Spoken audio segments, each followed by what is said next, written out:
சங்கீதம் 147. கர்த்தரை துதியுங்கள். நம்முடைய தேவனை கீர்த்தனம் பண்ணுகிறது நல்லது. துதித்தலே இன்பமும் ஏற்றதுமாயிருக்கிறது. கர்த்தர் எருசலேமை கட்டுகிறார். துரத்துண்ட இஸ்ரவேலை கூட்டி சேர்க்கிறார். இருதயம் நொறுங்குண்டவர்களை குணமாக்குகிறார். அவர்களுடைய காயங்களை கட்டுகிறார்.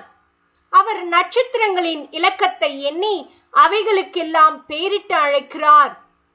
நம்முடைய ஆண்டவர் பெரியவரும் மகா பலமுள்ளவருமாயிருக்கிறார். அவருடைய அறிவு அளவில்லாதது. கர்த்தர் சாந்த குணமுள்ளவர்களை உயர்த்துகிறார். துன்மார்க்கரை தரை மட்டும் தாழ்த்துகிறார். கர்த்தரை துதியுடன் பாடி கொண்டாடுங்கள். நம்முடைய தேவனை சுரமண்டலத்தால் கீர்த்தனம் பண்ணுங்கள். அவர் வானத்தை மேகங்களால் மூடி பூமிக்கு மழையை ஆயத்தப்படுத்தி மலைகளில் புல்லை முளைப்பிக்கிறார். அவர் மிருக ஜீவன்களுக்கும் கூப்பிடுகிற காக்கை குஞ்சுகளுக்கும் ஆகாரம் கொடுக்கிறார். அவர் குதிரையின் பலத்தில் விருப்பமாயிரார்.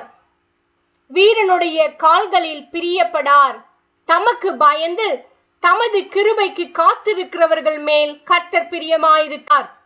எருசலேமே, கர்த்தரை ஸ்தோத்தரி. சீயோனே, உன் தேவனை துதி.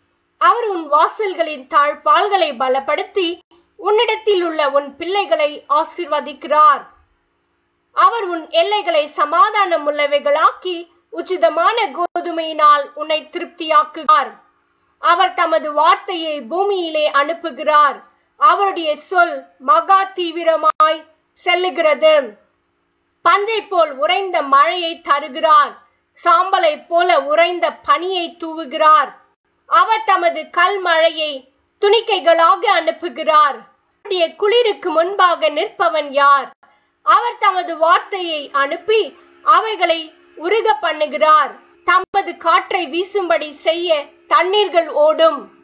யாக்கோப்புக்கு தம்முடைய வசனங்களையும் இஸ்ரவேலுக்கு தமது பிரமாணங்களையும் தமது நியாயங்களையும் அறிவிக்கிறார். அவர் வேறே எந்த ஜாதிக்கும் இப்படி செய்ததில்லை. அவருடைய நியாயங்களை அறிவியாமற் போகிறார்கள். அல்லேலூயா.